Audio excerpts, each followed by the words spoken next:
Je le disais en introduction, certains États africains essayent de couvrir le maximum de population grâce aux mutuelles. C'est le cas au Sénégal, par exemple, ou au Mali, où il y a une grande tradition mutualiste.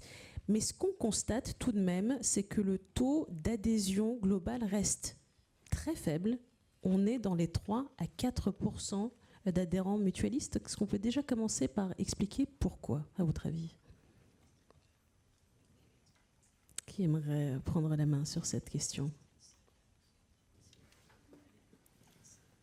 Bruno. Je me lance. Ou monsieur... Monsieur Sissouma ? Oui, bonjour à tous et à toutes. C'est un plaisir de participer à cette table ronde.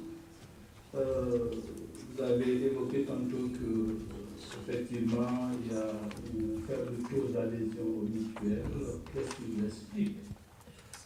Je pense que déjà le développement des mutuelles de santé en Afrique est un phénomène récent parce que ça date des années 95 et donc, mais souvent impulsé par des partenaires au développement. Donc je crois qu'un des premiers problèmes auxquels ces mouvements a été confrontés, c'est un peu la responsabilité des États à prendre le leadership par rapport à ce développement-là. Et sachant que ça s'adresse à des communautés qui ont des faibles capacités à cotiser, et souvent en face des offres de soins qui ne sont pas de qualité. Donc, pour moi, voilà 3 éléments majeurs qui aujourd'hui expliquent le faible taux d'adhésion des populations aux mutuelles, donc le leadership des États, la qualité des soins et la faible capacité contributive des populations. Merci beaucoup pour cette réponse, Monsieur Sissouma. Est-ce que on peut dire aujourd'hui qu'il y a une bonne information auprès des populations par rapport aux mutuelles ? Est-ce qu'elles savent ce qu'elles peuvent gagner si elles sont mutualisées ? On sait ça déjà ? Je peux, hein ? Oui, je vous en prie, allez-y. Merci. Donc, je voudrais d'abord remercier la Fondation de m'avoir donné l'opportunité de venir partager une expérience quand même innovante en assurance maladie communautaire que nous sommes en train d'expérimenter au Sénégal depuis 2013. Et je voudrais peut-être revenir un peu sur la première question. Pourquoi le taux d'adhésion des mutuelles reste encore faible ? Je pense que les mutuelles de santé communautaire, que ce soit en Afrique ou un peu partout dans le monde, ont montré leurs limites. Donc, elles sont tous confrontées à des limites structurelles. Donc, c'est des mutuelles de petite échelle, donc, qui sont gérées par des bénévoles. Donc, et on sait que le bénévolat ne peut pas régler le problème sanitaire des populations. Donc, c'est des gens qui sont là depuis très longtemps, qui restent dans la mutuelle.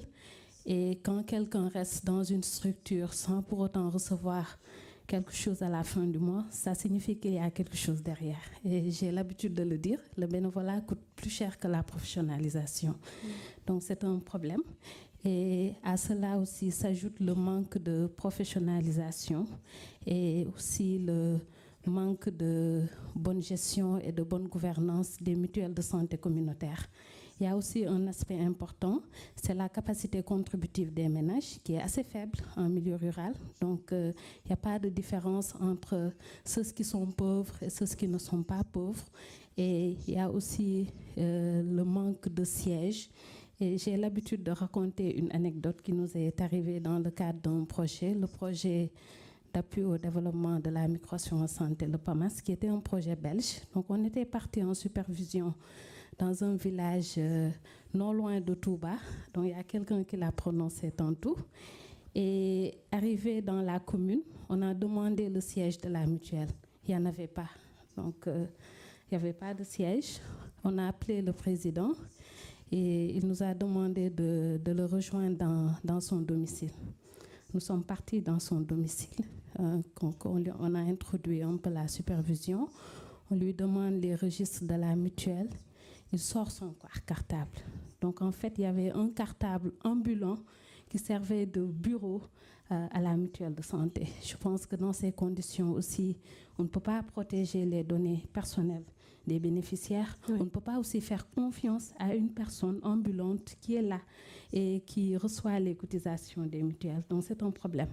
Et l'autre problème aussi qui a été noté et qui fait que le taux d'adhésion est encore faible, c'est le paquet de soins, le paquet de bénéfices qu'offrent les mutuelles de santé. C'est un paquet qui n'est pas attractif. Donc vous adhérez à une mutuelle de santé juste pour recevoir des médicaments IB ou bien pour faire une consultation. Donc cela a toujours été un problème, ce n'était pas attractif. Et il y a aussi la non-défense des droits du patient. Donc tout ça, ça rentre dans le cadre de la professionnalisation. Et je pense que ce sont des aspects. Et la contribution aussi qui est toujours volontaire. Donc, ce qui fait que les gens ne reviennent pas adhérer à la mutuelle. Donc, c'est un système de turnover qui fait aussi qu'il n'y a pas un bon taux de pénétration. Donc, le système n'est pas obligatoire. Donc, on a de l'argent, on cotise. Et l'État n'avait pas subventionné les cotisations des mutuelles. Donc, la capacité des ménages étant très faible. Donc, je pense que là, il y a une partie quand même que les États doivent prendre en charge pour soulager un peu les ménages et leur permettre de pouvoir accéder aux soins à travers les mutuelles de santé. Donc, voilà quelques points que je voudrais rajouter sur la première question. La seconde, je n'ai pas bien suivi. Si vous pouvez répéter, s'il vous plaît.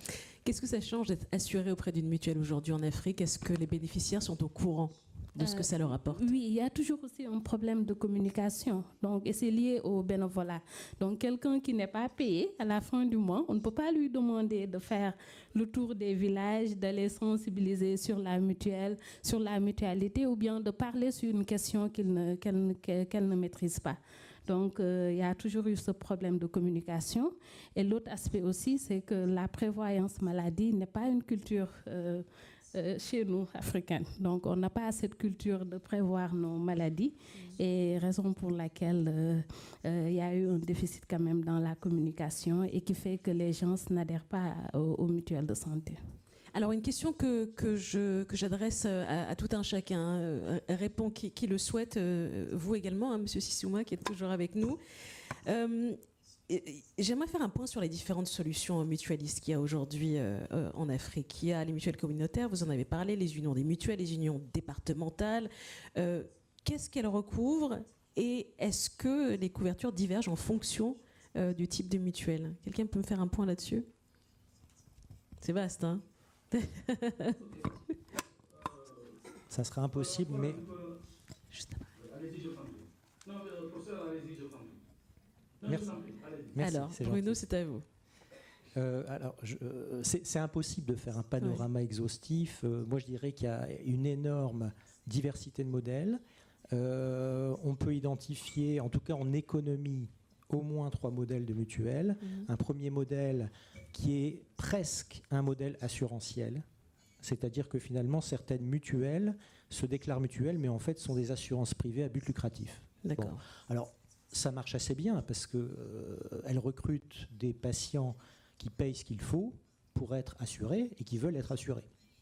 Donc le problème de couverture ne se pose pas. Alors ça fonctionne par exemple au Sénégal avec Transvie, qui est l'assurance des routiers, des taxis, et ils sont déjà organisés et ils savent qu'en payant, ils auront de bonnes couvertures. Ça, c'est le modèle mutualiste tendance assurantielle. Après, je pense qu'il y a le modèle mutualiste tendance modèle européen, j'ai envie de dire. Hein. Tout à l'heure, M. Cohen-Solal, je pense, présentait ce modèle. C'est-à-dire que c'est intéressant d'une certaine façon, parce que, dommage qu'il ait dû partir, on aurait pu en discuter. Il y a un modèle européen de la mutuelle qui est basé sur la liberté, il le disait, d'adhérer ou pas, la liberté de créer ou pas la mutuelle, et la liberté de renouveler son adhésion ou pas. Et puis aussi la démocratie. Ce modèle européen, en Afrique, quand on parle des mutuelles, on ne sait jamais exactement si on est sur ce modèle-là ou pas. Ouais. Ce qui nous amène au troisième modèle, qui est un modèle plutôt endogène ou communautaire. Alors, j'aime pas tellement l'expression communautaire, mais bon, on va l'appeler comme ça. Où là, c'est effectivement plus de l'initiative spontanée.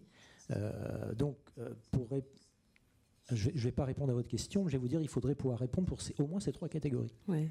Il y a une énorme diversité des modèles mutualistes. Il faut vraiment le souligner parce que souvent on dit le modèle mutualiste est une solution pour l'Afrique. Déjà, ça se discute. Et la question, c'est quel modèle mutualiste est-ce qu'on veut mettre en place ? Monsieur Sissouma, est-ce que peut-être vous pourriez nous en dire un petit peu plus sur le fait que les mutuelles communautaires sont quand même très répandues. On peut le dire, ça. Hein. C'est un modèle qui est extrêmement répandu. Pourquoi ? C'est dû à quoi, on sait ? Oui, je crois que peut-être que, comme je le disais, en fait, il ne faut pas, je crois, enlever les liens entre l'offre et la demande. Je crois que le développement des mutuelles communautaires ou mutuelles assurantielles en Afrique trouve son fondement dans le cadre de l'initiative de Bamako, où avec le désengagement de l'État par rapport à l'offre de soins souvent au premier niveau, on a instauré le recouvrement des coûts sans organiser la demande. Et on s'est rendu compte que l'utilisation des services, même si on avait rapproché les soins de santé des populations, l'utilisation des services ne s'en est pas ressentie. Donc la question s'est posée, comment allons-nous faire pour améliorer l'accessibilité financière ? Et donc c'est ce qui explique que très rapidement, on a pensé qu'en organisant les communautés sous forme de mutuelles à la base, bien sûr d'expérience occidentale en général, on pouvait contribuer à améliorer l'accessibilité financière. Maintenant, à partir de ces premières expériences, la nécessité s'est imposée de voir, une fois que les gens ont accès aux soins au premier niveau, qu'adviendrait si ils sont référés à un niveau supérieur. Et donc, les mutuelles ont voulu développer de l'intermutualité en essayant d'avoir un deuxième niveau de mutualisation de risques et progressivement un troisième niveau jusqu'au niveau national. Donc aujourd'hui, la réflexion fondamentale, c'est de dire qu'on est en train de tendre vers la couverture universelle. Et dans cette couverture universelle, on pense aux mutuelles comme instrument d'extension de cette couverture.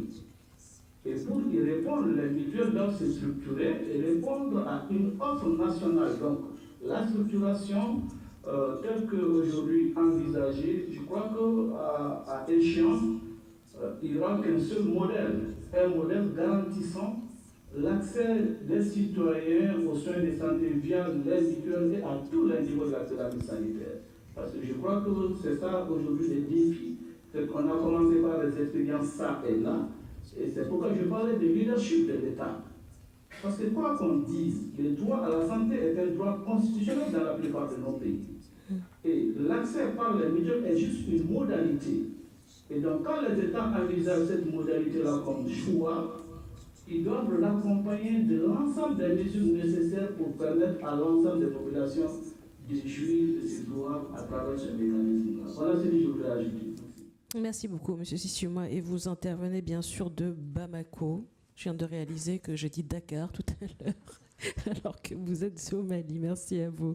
Vous avez abordé un point qui est très important, qui est que les États et les institutions internationales poussent également dans ce sens aussi, estiment que multiplier les mutuelles, ou en tout cas multiplier l'adhésion aux mutuelles, c'est la façon d'étendre le plus rapidement la couverture sanitaire universelle. Cette croyance vient d'où finalement, à votre avis ?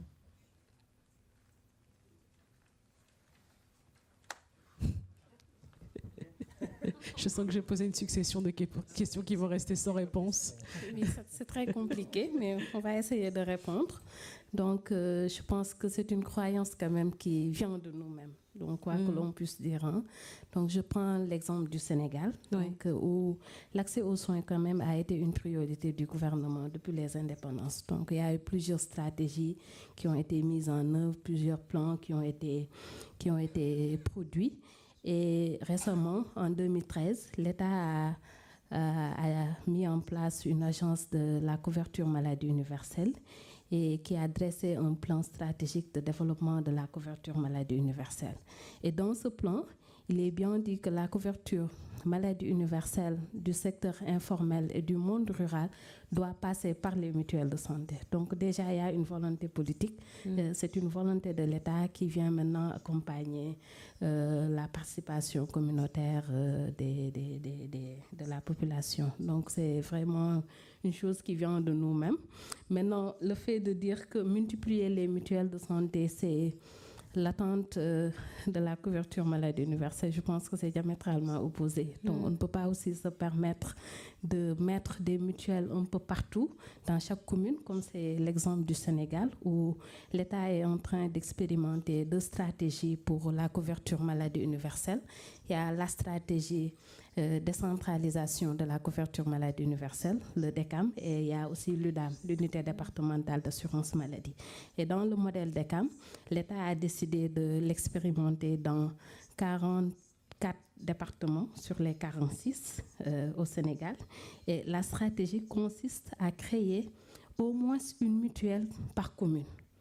Donc, au niveau national, presque, il y a une mutuelle qui est créée dans chaque commune. Maintenant, la stratégie UDAM consiste à créer une mutuelle à l'échelle du département. Donc, aujourd'hui, on a créé les mutuelles à l'échelle de chaque commune. Donc, le Sénégal est vraiment couvert de mutuelles de santé communautaire dans chaque commune. Mais les résultats qui ont été obtenus quand même, c'est de constater que les mutuelles ne sont toujours pas fonctionnelles, les mutuelles qui ont été créées par l'État.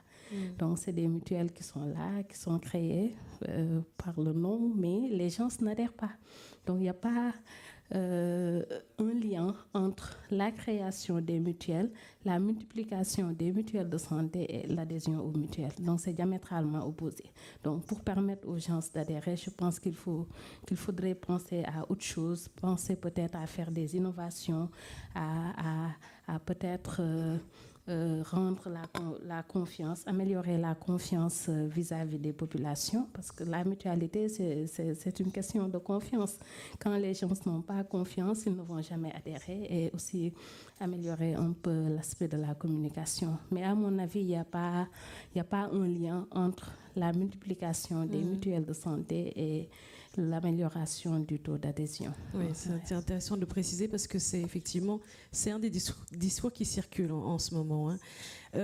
Et quand il y a confiance et adhésion auprès des mutuelles, eh bien, ça donne des témoignages comme ceux qu'on va regarder à présent. C'est vous, Atakelti, qui nous avez envoyé cette vidéo qui montre les bénéficiaires de la couverture de santé en Éthiopie et ceux qui pensent de ces soins qui leur sont prodigués. On regarde.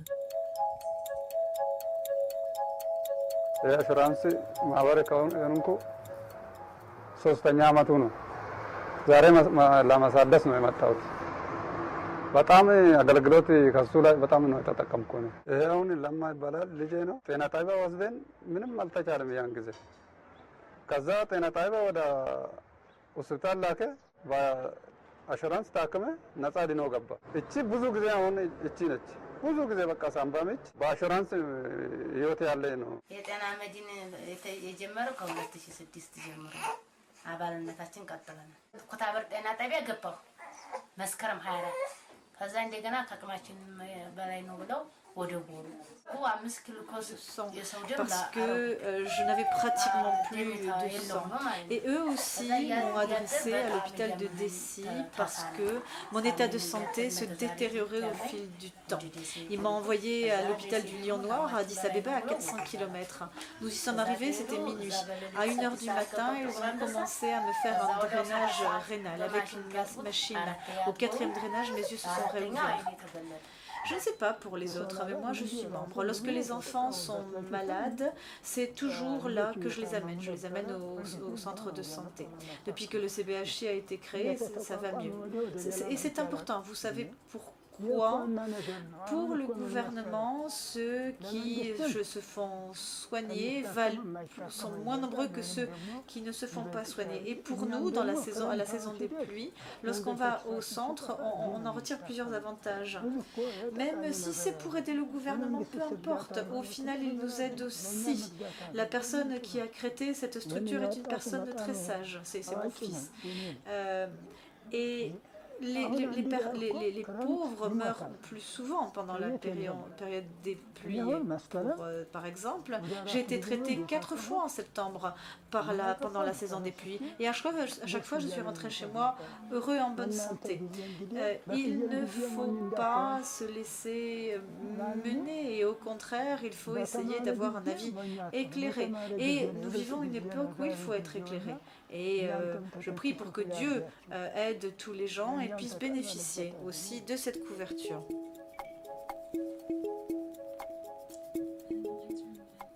Et je rappelle à ceux qui écoutent que vous êtes le directeur de l'agence éthiopienne d'assurance maladie, Atakelti Abraham.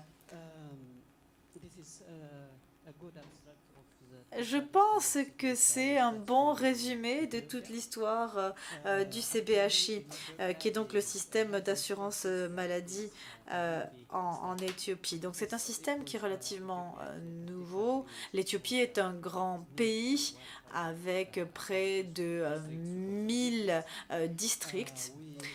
Et nous avons commencé d'abord avec 13 districts, avec un partenaire privé en 2005. Ensuite, et depuis lors, nous avons fait une étude pilote qui a duré pendant un certain temps, sans pour autant concevoir la manière dont on allait pouvoir faire un passage à l'échelle et déployer dans les autres districts. Les autres districts sont organisés d'eux-mêmes sur le plan du CBHI. Ils ont forcé leurs administrateurs à établir ce modèle. Aujourd'hui, plus de 50% du pays, donc de l'Éthiopie, sont membres de cette mutuelle ou de cette assurance à base communautaire. Chaque année, on doit mobiliser, chaque année, on doit communiquer. Nous avons 3,5 millions de foyers qui sont souscripteurs. Et pourquoi est-ce qu'on a ce nombre de souscripteurs de cette communauté? Eh bien, parce que les communautés font confiance au gouvernement local. Si les communautés ne faisaient pas confiance aux autorités locales, s'il n'y aurait pas de confiance entre la communauté et le gouvernement, à ce moment-là, l'argent qu'ils versent, ils auraient peut-être le sentiment qu'il serait utilisé à d'autres fins. Tandis que là, il faut bien savoir qu'on a 90% de la population qui sont des fermiers, des agriculteurs, et ils sont très méfiants. Donc, une fois qu'il y a la confiance, que la confiance est là, on a montré à petite échelle l'importance et le fait qu'on était digne de confiance, et ensuite, ça fonctionne. Dans chaque village, nous parlons au moins à 3 personnes, nous convainquons au moins 3 personnes et nous faisons une assemblée générale. Et donc on fait une assemblée générale pour une dizaine ou une vingtaine de villages. Et donc, lorsqu'on a les différentes personnes viennent à l'Assemblée générale et ont un bilan de combien d'argent a été versé, combien de personnes ont été traitées, combien de remboursements ont été versés. Et ça, c'est vraiment un peu l'histoire de notre mutuelle. On a commencé par cette approche pilote et puis on a fait une mise à l'échelle. L'année dernière était une année un peu comme un tournant dans le sens où on était à 2,4 millions de souscripteurs en 2015, on est arrivé à 3,5 en 2016. Donc de plus en plus de souscripteurs. Une fois de plus, donc, on a beaucoup de bénévoles, il y a différents modèles, c'est difficile à gérer. Et puis on manque peut-être de stratégie. Mais une fois de plus, la clé, c'est la confiance entre les gens, les souscripteurs et l'autorité locale.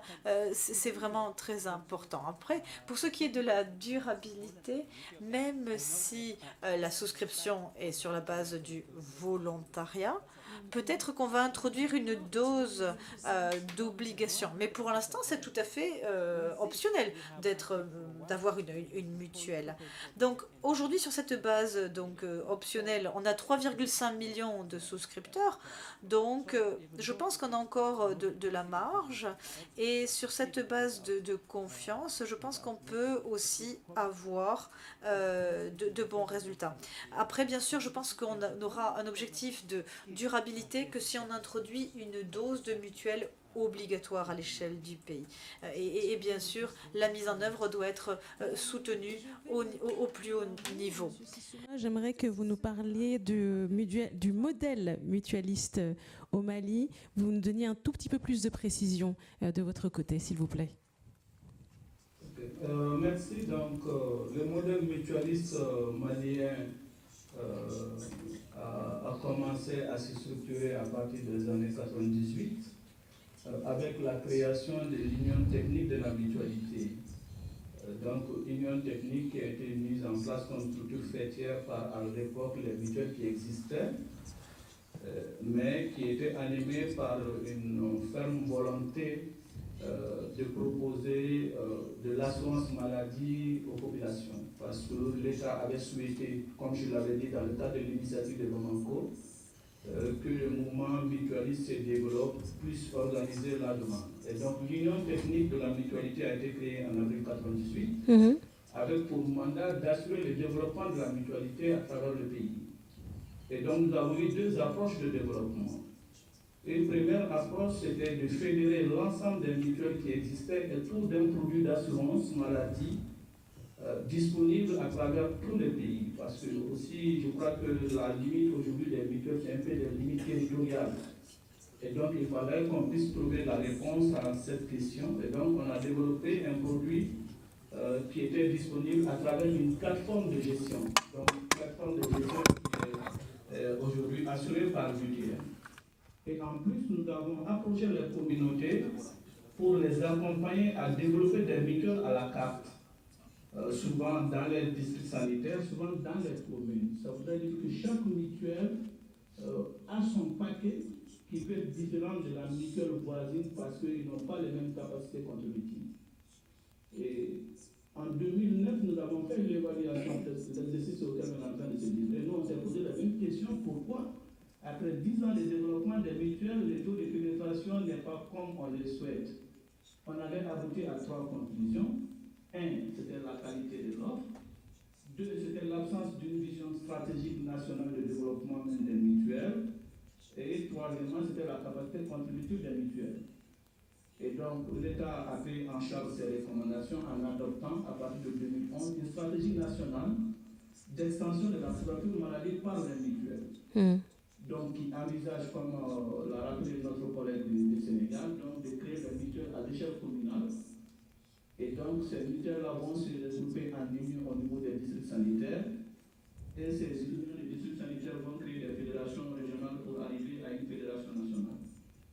Et l'État aussi a décidé de subventionner 50% de la cotisation pour permettre aux mutualistes d'avoir accès aux soins de santé à tous les niveaux de la pyramide sanitaire.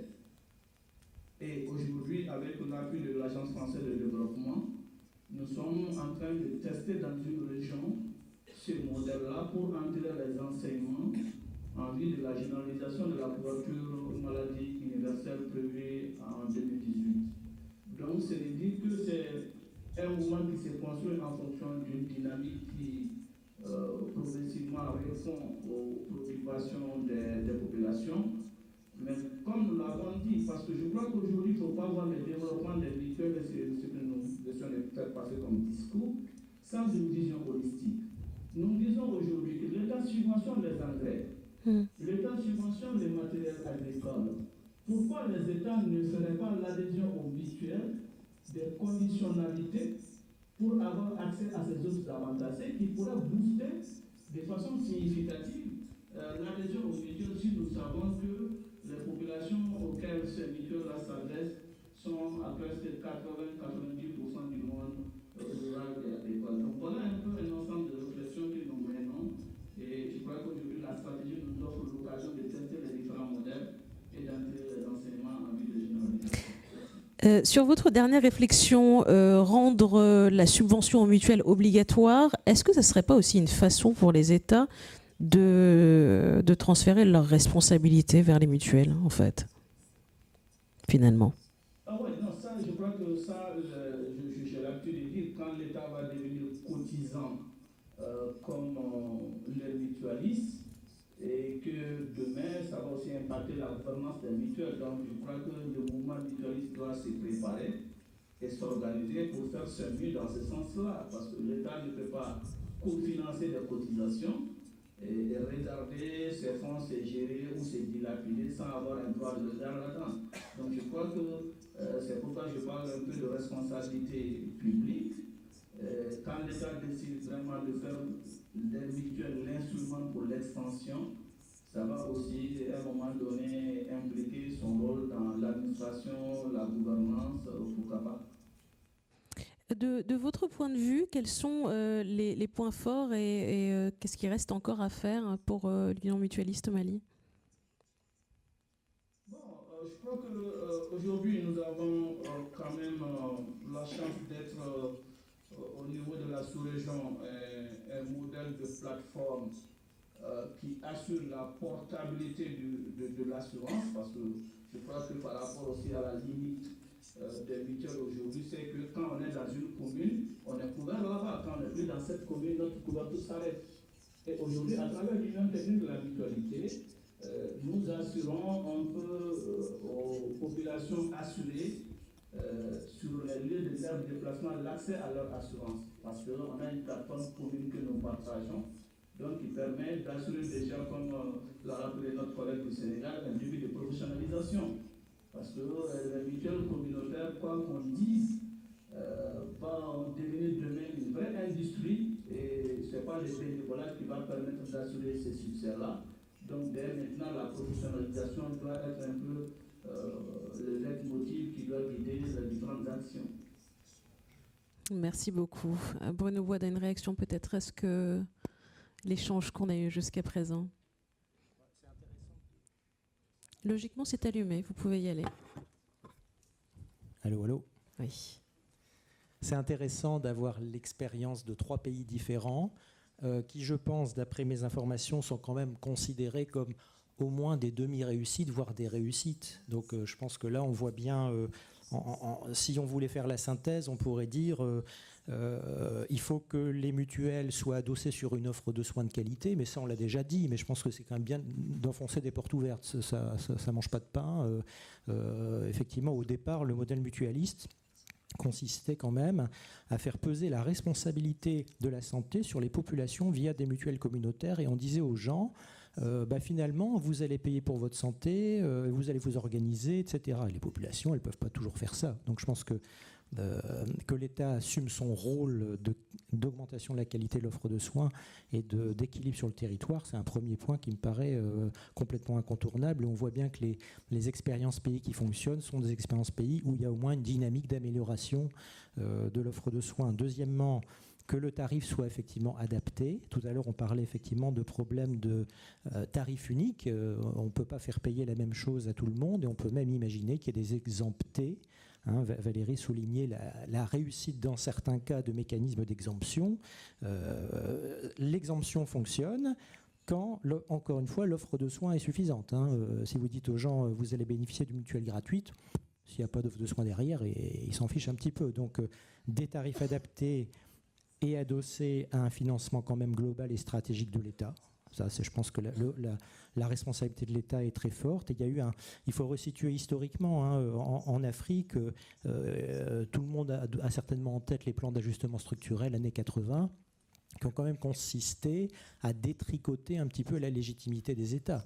Donc le retour de l'État, même admis par des institutions comme la Banque mondiale, ça montre quand même qu'il y a une réflexion et qu'à un moment on s'est dit oui mais quand même il faut qu'il y ait une politique de santé. C'est pas simplement des mutuelles de santé, il faut qu'il y ait une politique de santé. Et ça c'est autre chose que de demander à des mutualistes de faire leur propre politique. Bon, ça c'est pour j'ai envie de dire ce que les expériences qui ont été évoquées montrent et ce que la littérature montre aussi. Ça tombe bien, parfois la recherche rejoint le discours des praticiens. Mais il y a des problèmes parce qu'effectivement, ce qu'on constate depuis quelques années, c'est qu'il y a vraiment cette question. Je reviens à ce que disait M. Cohen-Solal tout à l'heure. Les mutuelles de santé sont-elles la solution pour l'extension de l'assurance maladie universelle en Afrique? Moi, j'en suis pas sûr. Je suis sûr qu'il y a plein de mutuelles qui fonctionnent. Et je suis sûr qu'il y a plein de mutuelles qui ne fonctionnent pas du tout, qui n'ont pas de cotisants, qui ferment. Étudier le turnover des mutuelles, ça serait intéressant quand même. Hein. Voilà. Donc, il y a plein de mutuelles qui fonctionnent, il y en a plein qui ne fonctionnent pas. La question, c'est pourquoi. Et je pense que du coup, ça soulève une autre question. Il faut absolument que les gouvernements posent le problème de la transition. Je ne pense pas, mais peut-être que je me trompe, hein, je ne pense pas que la généralisation du système mutualiste soit une solution pour la couverture santé universelle en Afrique. Parce que la généralisation du système mutualiste, inévitablement, amène à une fragmentation des taux de couverture, amène à une multiplication des initiatives qui, si elles ne sont pas coordonnées, aboutissent inévitablement à tout le contraire de l'universalité de la couverture. Donc comment à la fois tenir le discours consistant à dire il faut multiplier les mutuelles parce que c'est bien, et à la fois dire oui mais il faut qu'à terme ça soit de l'universalisation. Donc ça c'est un débat qu'on trouve dans la littérature actuellement. Hein. De plus en plus, bon, les experts ont tendance à dire attention quand même, les mutuelles ok pour un début, mais c'est plutôt un moyen d'accompagnement et finalement aboutir à une universalisation, ça nécessiterait des coûts énormes de mise en cohérence des systèmes mutualistes qui sont actuellement éparpillés. Et quand on regarde le système français, précisément, les mutuelles sont venues en accompagnement de la sécurité sociale. C'est pas l'inverse. Hein. C'est pas la Sécu qui est arrivée en compilant les systèmes mutualistes, parce que ça aurait été de toute façon impossible. Voilà quelques éléments rapides de réflexion. Merci à vous. Alors justement, pour reprendre une des terminologies que vous avez utilisées, je posais la question à vous, Binta, et puis ensuite à vous, Atakelti. C'est une réussite ou une demi-réussite, l'UDAM, dans votre cas? En fait, pour ce qui concerne l'UDAM, bon, je peux quand même dire que ça a été une réussite. Donc, l'unité départementale d'assurance maladie est devenue quand même une réponse adaptée à la couverture sanitaire universelle au Sénégal. Je le dis parce qu'il y a eu quand même de très bons résultats qui ont été engendrés. Et permettez-moi aussi de revenir un peu sur la spécificité de ce modèle. C'est important que les gens quand même puissent savoir ce qui différencie l'unité départementale à une mutuelle communale. Donc, je le disais tantôt, il y a d'abord la professionnalisation. Donc, on a pensé professionnaliser la mutuelle avec une délégation de pouvoir. Donc, dans une mutuelle de santé communautaire, on trouvait une assemblée générale, un conseil d'administration et un bureau exécutif. Donc, c'était des bénévoles qui avaient l'habitude de gérer. Alors que dans le modèle UDAM, donc, le bureau exécutif a été éliminé et est remplacé par une équipe technique, professionnelle, qualifiée, recrutée et qui gère qui s'occupe de la gestion du produit assurantiel. Donc ça, quand même, c'est un aspect important, la professionnalisation. Et dans la composition de l'équipe, nous avons un directeur, un médecin conseil qui s'occupe de la qualité des soins et du conseil médical, un gestionnaire comptable. Nous avons des agents collecteurs qui vont vers les populations, collecter les cotisations et qui sont un peu nos relais entre l'UDAM et la communauté. Et nous avons aussi des assistants administratifs avec un personnel d'appui comme un chauffeur et des techniciens de surface et des gardiens. Donc, toujours dans le cadre aussi de la professionnalisation, la gestion du produit assurantiel a été informatisée. Donc, les données personnelles sont gérées dans un logiciel, c'est important, appelé Ma Gestion. Et nous avons un manuel de procédure, un siège qui est fonctionnel, et un matériel roulant qui nous permet quand même de pouvoir faire des sensibilisations, d'être plus proche envers la population. Et l'autre aspect qui est important, qui a été quand même une innovation de taille dans le modèle UDAM, c'est la grande échelle. Donc, on a tantôt parlé de mutuelles communautaires qui se limitent à une commune, alors que là, on a mis la mutualité à l'échelle communale, à l'échelle départementale. Donc, je prends l'exemple de Foundiougne qui compte 17 collectivités locales, 17 communes. Donc, c'est 17 communes pour une mutuelle de santé. Et cela permet un meilleur partage des risques parce que la mutualité, c'est la loi du grand nombre. Plus il y a des personnes qui adhèrent, plus le risque est partagé. Donc, il y a aussi un aspect, un élément important parmi les innovations qui est la portabilité. Monsieur Sissoko l'a annoncé tout à l'heure, Sissouma plus tôt. Oui. La portabilité, c'est un aspect important. Donc aujourd'hui au Sénégal, il n'y a que les UDAM qui ont réussi cette portabilité au niveau départemental. Donc vous êtes membre de l'UDAM, vous avez votre carte individuelle, un coupon, et vous avez la possibilité de vous faire prendre en charge partout dans le département. Donc, vous n'avez pas besoin, comme une mutuelle communautaire, d'aller chaque fois à la mutuelle, retirer votre lettre de garantie, faire ensuite plusieurs kilomètres pour aller vous faire prendre en charge. Donc, avec le système qui est informatisé, donc chaque bénéficiaire a un code unique et ça facilite un peu la gestion des prestations. Et nous avons aussi d'autres innovations telles que le contrôle de la qualité des soins. C'est innovant d'avoir un médecin conseil dans une assurance maladie communautaire. Donc, on a pu réussir à le faire, à le tester. Et actuellement, avec l'agence, nous sommes en train de voir comment faire autant dans les autres départements qui ont des unions départementales, comment utiliser ce métier de médecin conseil dans le contrôle médical et le conseil des soins de santé. Donc, et par rapport à ça, les résultats quand même ont été importants. Donc, tantôt, on disait que le taux de pénétration des mutuelles dépassait rarement 10%. Mm-hmm. Donc, c'est ce qui est reconnu partout. Alors que dans les UDAM ont été créés en 2013. Entre 2013 et 2017, le taux de pénétration est passé parce qu'avant les UDAM, on avait trouvé des mutuelles communautaires dans le département et qui ont été dissolues dans une grande unité maintenant départementale avec une délégation de pouvoir. Mmh. Donc le taux de pénétration est passé de 2% à 27% en juin 2017. Oui. Maintenant, si on intègre les politiques de gratuité avec la politique de la couverture maladie universelle où les enfants sont pris en charge gratuitement, les femmes enceintes, le plan Sésame, les plus de 60 ans, le département de Foundiougne est à un taux de couverture de 68%. Donc l'objectif de l'État, c'est d'atteindre un taux de couverture de 75% d'ici décembre 2017. On est à 68%, donc on est le premier département.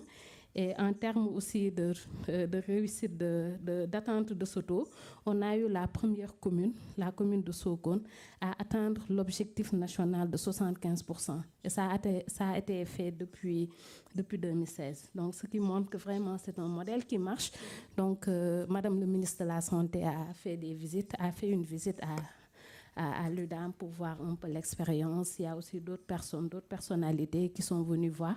Et le taux d'utilisation, Valérie le disait tantôt, le taux d'utilisation des services excède rarement les 50% en Afrique. Donc, c'est toujours 0,5. Alors que dans les UDAM, on a un taux qui dépasse les 1%.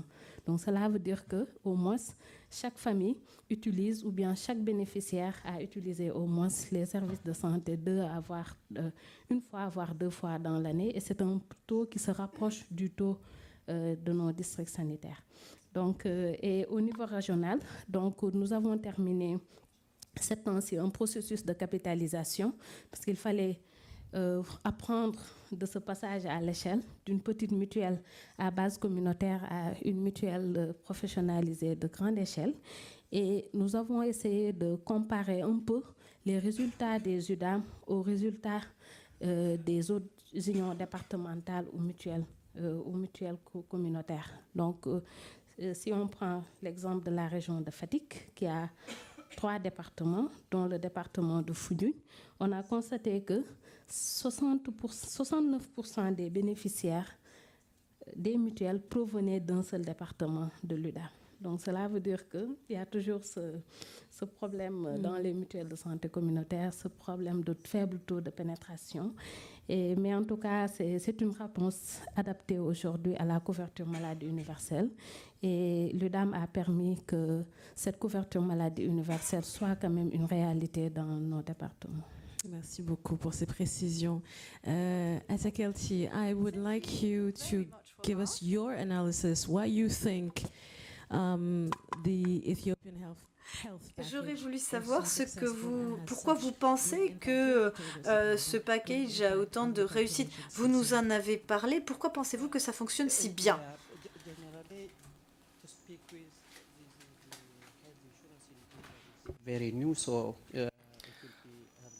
En fait, cette situation est très très nouvelle, donc il est important pour nous que l'on fasse très attention à ce niveau.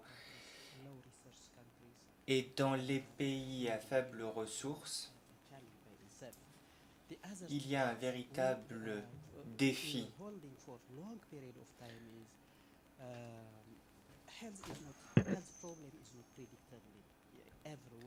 La santé, ce n'est pas forcément quelque chose de prévisible partout, et c'est la raison pour laquelle les gens vont peut-être économiser pour l'école, mais pas pour la santé, pour aller faire la fête, pour se marier. Les Éthiopiens aiment beaucoup faire la fête, mais ils n'ont pas l'habitude d'économiser pour la santé. Alors ça, c'est le véritable problème. Just a moment. Is everybody hearing you correctly? No, I Est-ce think que tout le monde vous entend bien?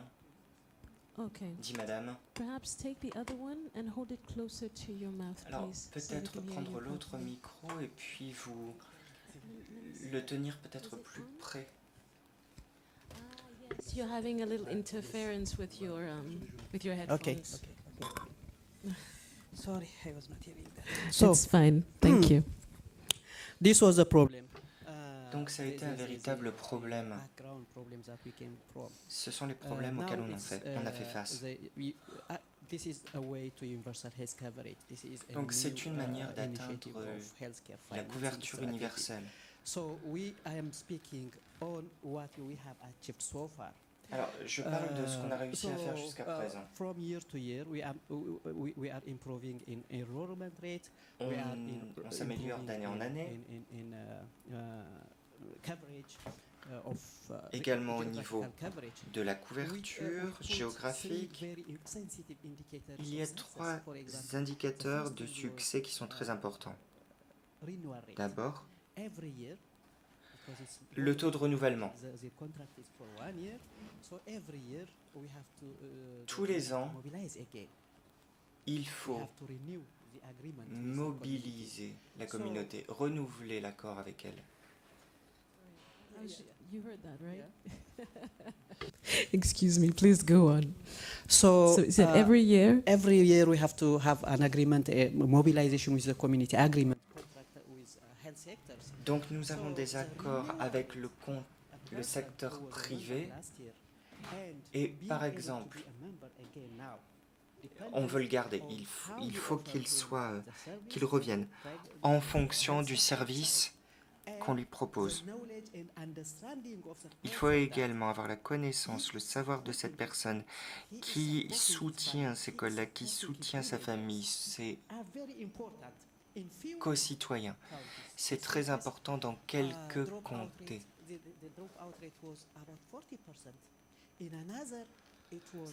Ailleurs, alors à certains endroits c'est un taux qui peut être très élevé, à d'autres ça ne l'est pas du tout.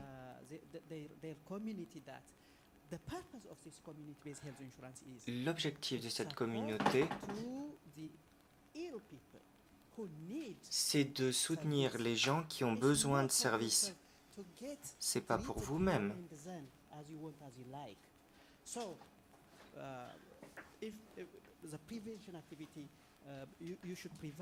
Par conséquent, si il faut prendre soin de votre santé, de telle sorte que si vous êtes malade, pas de problème. Si vous n'êtes pas malade, vous soutenez les autres. Dans certains districts, on le comprend. Dans d'autres districts, la compréhension est différente. Donc, si la personne n'est pas malade et obtient des services, il n'y a aucune raison de renouveler. Par conséquent, tout dépend du taux de renouvellement et la manière dont on gère la communauté et dont on propose les services.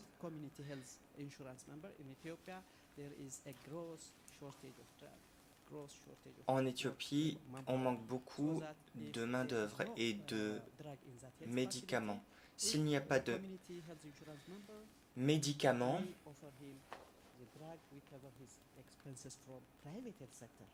on couvre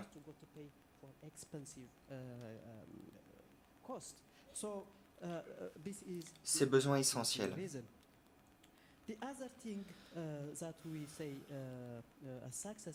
Autre facteur de succès,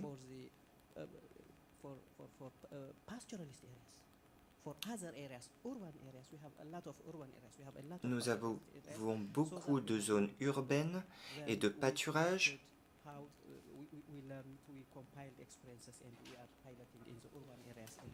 Et nous travaillons dans les zones urbaines et de pâturage.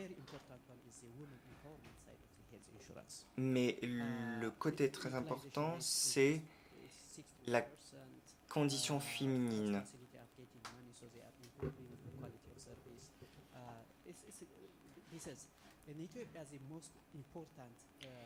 C'est quelque chose d'extrêmement important. Si les femmes sont des parties très importantes de l'économie, les femmes parfois doivent facility anytime, be their husband is there or not, be economically or permission-wise. No, that's an important So point. that is very important point. So a problem exists. The problem is we don't have a trust like they have in their local government. They don't have a trust in their federal level or regional level government. So that we are getting trouble in establishing a pool. One pool and compulsory system is very mandatory for sustainability health insurance. So we are working on that, and we are sending a group of people to other areas. Yeah. Vous dites que vous n'entendez pas au fond, c'est ça? Like this.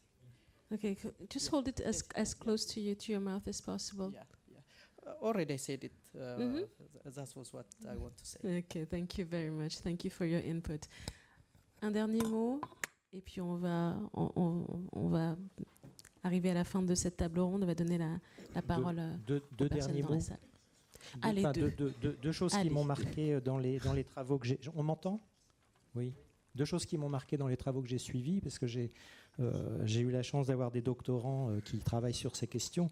Abena, qui a commencé, qui est ghanéenne, qui a commencé sa thèse avec moi, a découvert qu'au Ghana, enfin je parle sous le contrôle de Chris Hatim, qui connaît bien mieux le Ghana que moi, je ne connais pas du tout le Ghana, mais elle a découvert des travaux récents sur le Ghana qui disaient que finalement ce n'était pas une réussite aussi importante. Alors, ça reste à vérifier, mais des chercheurs ghanéens découvrent plus tardivement que finalement le taux d'adhésion est plus faible que prévu, que les gens ne renouvellent pas leur adhésion, pour les mêmes raisons qu'on a évoquées. L'offre n'est pas de qualité suffisante, les gens ne sont pas obligés, donc les pauvres ne voient pas de raison d'adhérer alors qu'ils ont d'autres priorités. Donc ça c'est intéressant. Même les choses présentées comme des grandes réussites, il faut quand même faire attention il faut attendre quelques années pour voir si vraiment... parce qu'après, tout un discours autour de la réussite se construit. Et il y a encore 2 ans, quelqu'un qui disait dans une conférence, le Ghana, est-ce que c'est vraiment réussite? Moi, j'ai entendu des gens se faire huer à cause de ça. Hein. Voilà, donc là, il faut vraiment faire attention, à attendre que vraiment les travaux de terrain avancent. La deuxième chose qui m'a interpellé dans ce que j'ai entendu et que j'ai trouvé intéressant, c'est qu'on a parlé de mutuelles de santé et de mutuelles de santé communautaires. Alors, c'est pas la même chose, on peut être une mutuelle de santé sans être communautaire, mais en ce qui concerne les mutuelles de santé dites communautaires, là c'est Juliette Alanda qui a soutenu il y a quelques mois sur le Sénégal sa thèse. Elle a fait une enquête qualitative à Lille et elle montrait vraiment, c'était intéressant, que les mutuelles fonctionnaient très bien quand la communauté était très soudée en amont. On peut imaginer que l'homogénéité ethnique, religieuse, culturelle, n'empêche que c'était excluant pour les autres. Donc, est-ce qu'il faut promouvoir des mutuelles ultra-communautaires au détriment justement de la cohésion globale du système? Et du coup, les mieux organisés vont réussir avec leur mutuelle et les moins organisés vont être marginalisés. Et si c'est le cas, ça repose la question de l'État qui doit assurer la péréquation en termes d'équité entre les mutuelles. Donc, il faut toujours faire attention à distinguer les résultats qui paraissent intéressants au niveau micro des résultats à l'échelle macro. Ce n'est pas parce que vous avez 10 bonnes expériences au niveau micro que vous les agrégez et à l'échelle macro, hop, vous avez un système de couverture santé universelle. Remarque pertinente. Est-ce que nous avons des questions de la salle? Une question juste ici pour commencer. On viendra à vous juste après.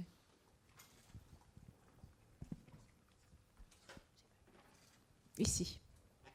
Ici au tout premier rang. Merci. Oui, Jean-Pierre Lamarque, donc je représente le ministère des Affaires étrangères français. On a une certaine expérience des mutuelles, surtout dans la fin des années 90. Malheureusement, on a très peu de succès, donc je me permets de poser des questions pour avoir peut-être des explications. La première, c'est ce matin, M. Cohen-Soal a expliqué comment justement les mutuelles en Europe s'étaient créées par des gens autour d'un projet commun. Est-ce que dans tous les projets que vous venez de donner, en fait, il s'agit d'une injonction de l'État qui installe des mutuelles? Est-ce que finalement, ce système top-down n'est pas la clé de l'échec relatif que nous constatons actuellement? La deuxième, M. Sissouma, au Mali, a très bien expliqué comment, après l'initiative de Bamako, on s'est dit qu'il faut trouver des solutions. Et une des solutions, c'était de créer des mutuelles à la fois pour participer au financement, mais aussi, vous vous rappelez, pour augmenter la qualité des soins. On ne savait pas comment les communautés pouvaient être un vecteur de qualité. Ça a été, à ma connaissance, un échec patent. Alors là, c'est la question que je poserai au monsieur de l'Éthiopie, parce que vous, avec 3,5 millions contributeurs, est-ce que vous arrivez à peser sur la qualité des soins? Je ne poserai pas la question à la collègue du Sénégal, parce que je connais la réponse, excusez-moi, il n'y a pas eu encore beaucoup d'effets sur la qualité des soins.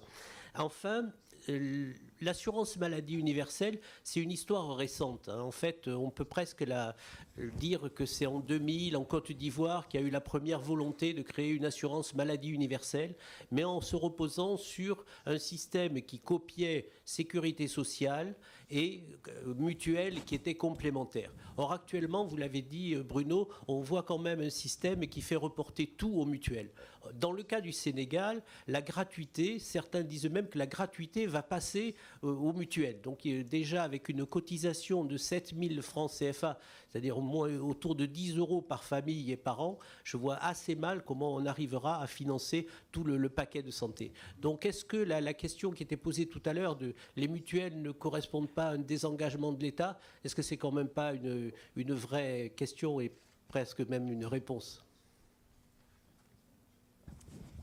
Alors, 4 questions en une, comme vous êtes ambitieux.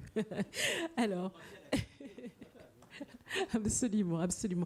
Peut-être qu'on peut commencer par la question que vous avez posée à Monsieur Atakelti. Do you have your microphone with you? Yes. Thank you.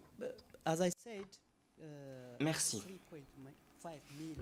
3,5 millions de ménages sur 20 millions de ménages, c'est 15 à 16% de l'ensemble de la population.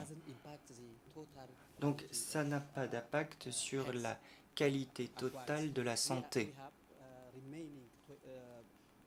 85 million or 85%, 15 million households which are not covered by this. Il y a encore énormément de personnes, de ménages qui ne sont donc pas couverts et qui ne participent donc pas à ce système.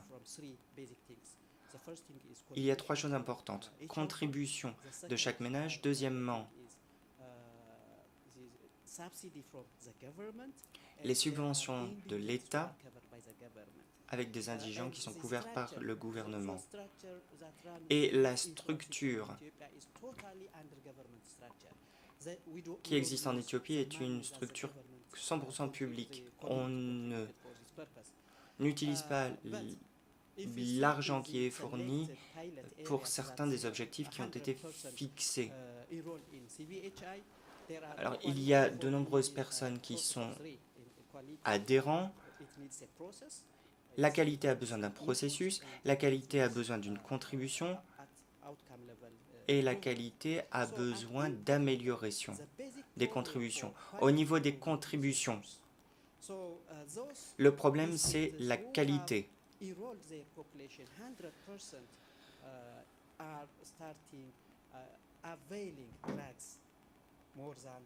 100% more than those who have no CBHI in their area, and they are training their people. Il y a énormément de personnes qui sont formées, les personnes reçoivent des mesures incitatives, et pour l'instant, on peut poursuivre sur cette lancée, mais l'ensemble du système n'est pas impacté. On pourrait se tourner vers M. Sissouma pour répondre à la première question. On peut maintenant revenir à la toute première question. Est-ce que le fait que l'adhésion mutualiste soit poussée par les États explique l'échec relatif de certaines mutuelles en Afrique, selon vous? Peut-être si je prends le contexte malien, je dis non, parce que je crois que la création même d'une structure telle que l'Union technique est le témoignage de la volonté politique de l'État de ne pas se sentir comme étant des donneurs d'ordre par rapport au développement des mutuelles. Comme il a tantôt rappelé, le projet qui a donné naissance à l'UTM est un projet financé par la coopération française. Et ça a été très clair de dire que le mouvement mutualiste doit être l'acteur de son propre développement.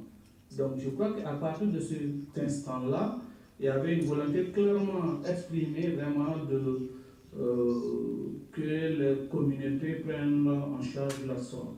Mais cependant, comme je l'ai dit, quoi qu'on dise, c'est une responsabilité de l'État d'offrir une couverture à l'ensemble de ces populations. C'est un droit constitutionnel. Maintenant, les modalités pour que ce droit puisse se mettre en place, c'est passer par les mutuelles ou d'autres types d'organisations. Maintenant, on se rend compte qu'à l'exercice qu'aujourd'hui, si je prends le cas du Mali, les mutuelles sont censées couvrir 78% des Maliens. 78% des Maliens vont avoir une couverture maladie via les mutuelles. Mais si on prend le budget de l'État, les ressources qui sont mises dans le budget de l'État pour que cette mission puisse s'accomplir, ne sont pas là. Et donc c'est là où, encore une fois de plus, je dis, bon, c'est mieux de dire aux communautés, organisez-vous, créez des mutuelles. Maintenant, tout cet accompagnement pour que la confiance s'instaure, pour que la gestion soit professionnelle, pour moi, c'est des choses qui sont de la responsabilité de l'État. Et malheureusement, aujourd'hui, ce n'est pas très assumé. Et donc, à partir de cet instant, je pense qu'effectivement, les États ont un rôle important à jouer. Et ce rôle-là, on ne voit pas comment c'est vraiment assumé parce que les moyens mobilisés ne sont pas à la hauteur des ambitions. J'ai une fois interpellé nos députés à l'Assemblée nationale en disant que par rapport aux ressources qui sont aujourd'hui mobilisées pour le développement des mutuelles, il faut 175 ans au Mali pour couvrir les 78% des Maliens que les mutuelles doivent couvrir. Donc c'est de vous dire que souvent le discours politique, il est loin des réalités terrain, et je crois que c'est ce que nous vivons. Donc souvent, il y a des promesses électorales qui sont faites, mais qui ne sont pas accompagnées. Merci pour cette réponse. Est-ce que vous m'autorisez à dire que votre dernière question sur le désengagement de l'État était plus une affirmation qu'une question?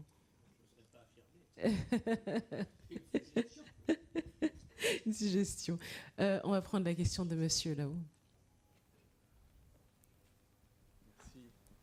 Je suis le docteur Claude Moncorgé. Je m'occupe de l'OPALS, qui est une ONG qui développe des programmes en santé en Afrique subsaharienne. En particulier, aujourd'hui, nous allons lancer probablement un nouveau programme de mutuelle de santé avec le gouvernement togolais. Donc, je suis particulièrement intéressé par ce débat et cette journée.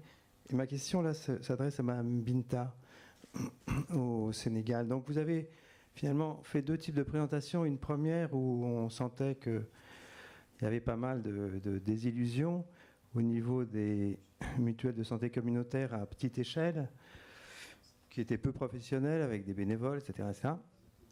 Et puis, vous avez fini votre intervention par une note beaucoup plus optimiste, en parlant des UDAM, donc à l'échelle du département, donc semble-t-il avec là une gestion beaucoup plus professionnelle.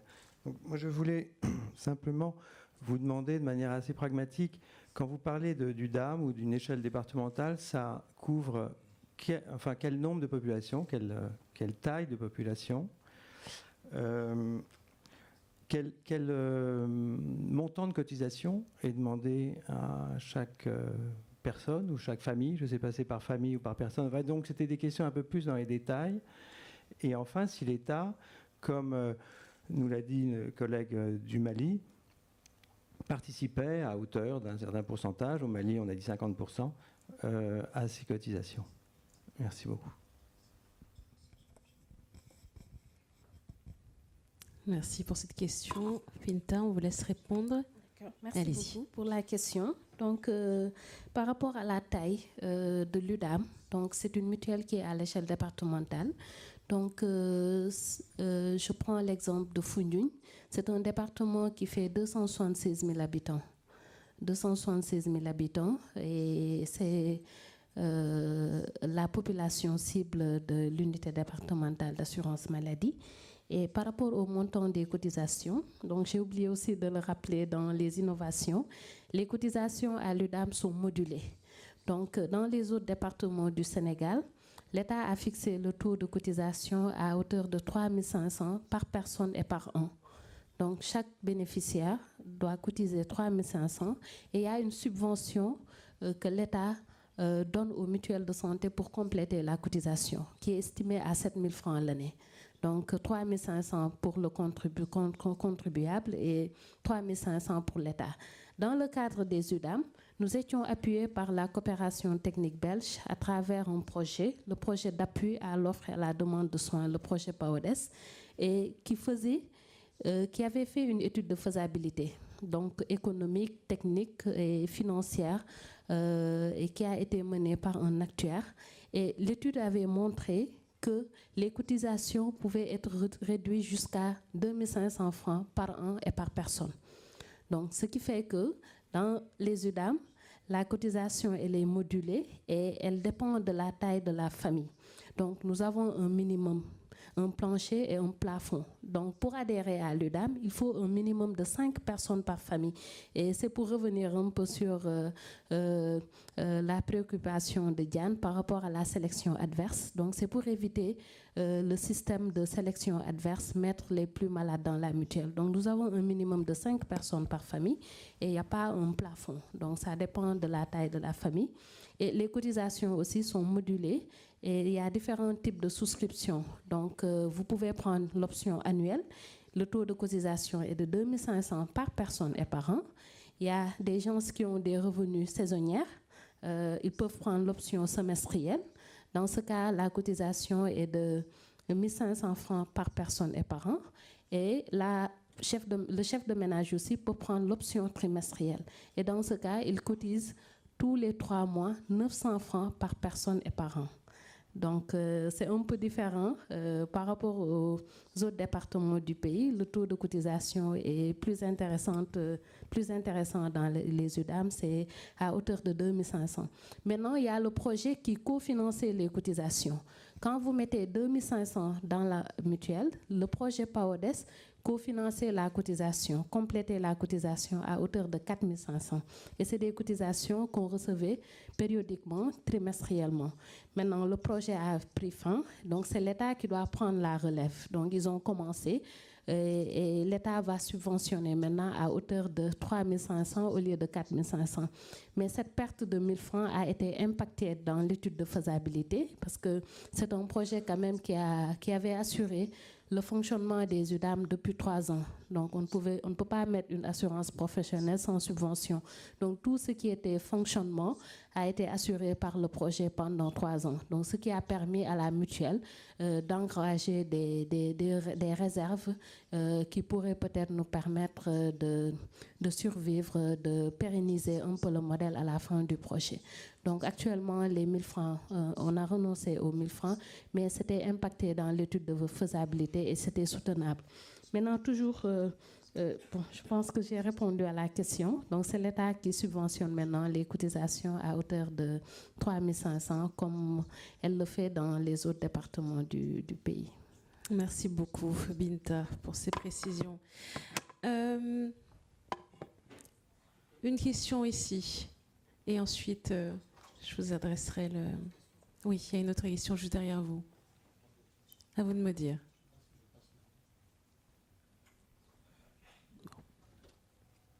Merci. Non, je m'intéresse au taux de contribution dans les mutuelles, comme vient de l'expliquer notre consoeur du Sénégal. Alors, avec 3500 de cotisation, bien avec une moyenne de 7000 francs par personne par an de cotisation, quel est le panier de soins pour les assujettis à cette assurance? Parce que, bon, comme je l'ai dit au Gabon, nos indigents vont jusqu'à l'IRM. Voilà la réalisation de l'IRM, des évacuations sanitaires gratuites. Je voudrais savoir quel est le panier de soins avec une telle cotisation. Merci.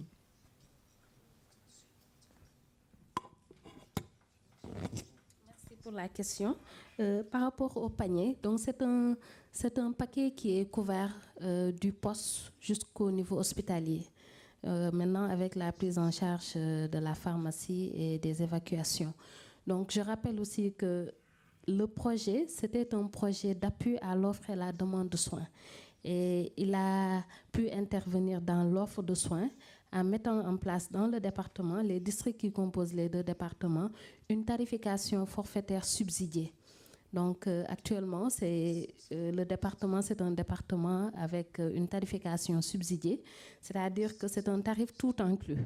Le malade, quand il part à l'hôpital, il sait combien il doit payer et c'est par épisode de maladie. Maintenant, ceci aussi a permis de renforcer un peu la qualité des soins et de réguler l'offre de soins. Et par rapport à ça, donc tous les tarifs qui sont dans le système de tarification forfaitaire sont pris en charge par les UDAM. Donc c'est des tarifs de consultation au niveau poste. Nous avons 2 tarifs, consultation CPN ou voir l'infirmier chef de poste, c'est 2000. Si vous êtes mutualisé, vous payez un ticket modérateur de 500 et l'UDAM rembourse à hauteur de 1500 et un forfait accouchement et soins d'urgence qui est un tarif de 100 000 et la mutuelle rembourse à hauteur de 4000 francs, vous payez le ticket modérateur de 1000 francs. Maintenant, au niveau centre de soins, le projet a quand même décentralisé certains soins, tels que la chirurgie de district. Donc, dans nos districts sanitaires, donc, on pratique la chirurgie de district, la chirurgie mineure comme majeure, et nous prenons aussi en charge les maladies chroniques. Donc, il y a vraiment eu une amélioration de la qualité des soins, ce qui fait que les références au niveau de l'hôpital régional ne sont pas si nombreuses que ça, en plus que le service existe au niveau départemental. Donc, tout ce qui est dans les tarifs, toutes les maladies qui sont dans le système de tarification forfaitaire sont pris en charge par les UDAM et le taux de prise en charge varie de 75 à 96%. Donc le mutualiste qui est dans l'UDAM paie un ticket modérateur qui varie de 25% à 4% au niveau district sanitaire. Maintenant, cette année, Comme nous avons atteint notre autonomie financière, on s'est permis d'élargir le paquet de bénéfices. Donc, on a conventionné avec les hôpitaux régionaux pour gérer quelques cas à l'hôpital régional. Et nous avons aussi commencé la prise en charge de l'évacuation sanitaire intra-district du poste de santé vers le centre de santé. Parce que c'était à la charge des malades qui payaient le prix du transport, le prix du carburant. Donc, si vous êtes membre de l'UDAM, la prise en charge de l'évacuation sanitaire, elle est gratuite. Donc, on le prend à 100%. Et nous avons aussi démarré la prise en charge au niveau des officines. Parce que dans le système de tarification forfaitaire, les médicaments sont inclus dans le forfait. Maintenant, comme il y a toujours des médicaments qui n'existent pas sous formule IB, donc cette année, nous avons décidé, on a travaillé sur une liste avec le médecin conseil de l'UDAM pour voir les molécules qui n'existaient pas sous formule IB et qui sont aujourd'hui prises en charge par les UDAM au niveau des officines privées à hauteur de 50%. Donc, si vous avez une ordonnance à la pharmacie, la mutuelle rembourse à hauteur de 50% et le malade, il paie les 50%, sauf pour les indigents. Donc, je rappelle aussi que le Sénégal a une politique de prise en charge des indigents à travers son programme national de bourse de sécurité familiale. Donc, les indigents sont enrôlés directement dans les mutuelles de santé par l'État. Donc, leur cotisation est gratuite. C'est l'État qui paie à hauteur de 7 000 francs, plus le ticket modérateur annuel qui est estimé à 2 000 francs. Maintenant, pour les indigents, leur prise en charge est gratuite. Je suis désolée, je vais être obligée de vous arrêter. Ne vous inquiétez pas, de toute façon, vous serez dans la même navette. Vous allez pouvoir continuer cette conversation. Et c'est justement à cause de cette navette que je me permets de vous arrêter, parce que vous savez, on doit être parti à 17h15 précise. Une dernière question. Monsieur Godefrin, oui, vous voulez intervenir? Très courte. On vous écoute. Regardez, le micro arrive. Je vais être très court, mais ça ne m'empêchera pas de vous féliciter parce qu'une journée comme ça, c'est très éprouvant pour vous. Et vous avez, je crois, parfaitement réussi. Simplement, dans la mutualisation des soins, des frais, des dépenses, etc., il me semble qu'il y a un acteur qu'il ne faut pas négliger, qui n'est pas sur le terrain, qui n'est pas sur les territoires africains, qui est ici même en Europe ou en France en particulier, ce sont les migrants. Les migrants installés, qui travaillent ici, parfaitement réguliers, que je fréquente, que ce soit à Montreuil ou au Mureau, je vais les voir. Et je parle devant notre ami qui est au Mali là, en ce moment. Je suis très frappé par la pensée qu'ils ont en permanence pour Gaï en particulier, mais pour d'autres régions et pour les Sénégalais c'est pareil. Et voilà des hommes et des femmes qui n'ont qu'une idée, c'est être proches de leur village et de leur communauté. Il doit y avoir 5000 km entre les deux. Nos conversations portent beaucoup sur ces villages. Il se trouve que je suis natif d'un département voisin d'ici, où il y a un siècle à peu près, un gros tiers de la population est parti à Paris, gagner de l'argent, parce que c'était tellement pauvre. Et cet argent qu'ils ont gagné là-haut, qu'en ont-ils fait? Les premières maisons de retraite, les premiers centres de soins, qui datent d'un siècle dans le département de l'Aveyron, c'était des migrants. Alors, je pense qu'il ne faut pas les oublier dans nos pensées, parce que quand je les vois, ils me parlent très souvent...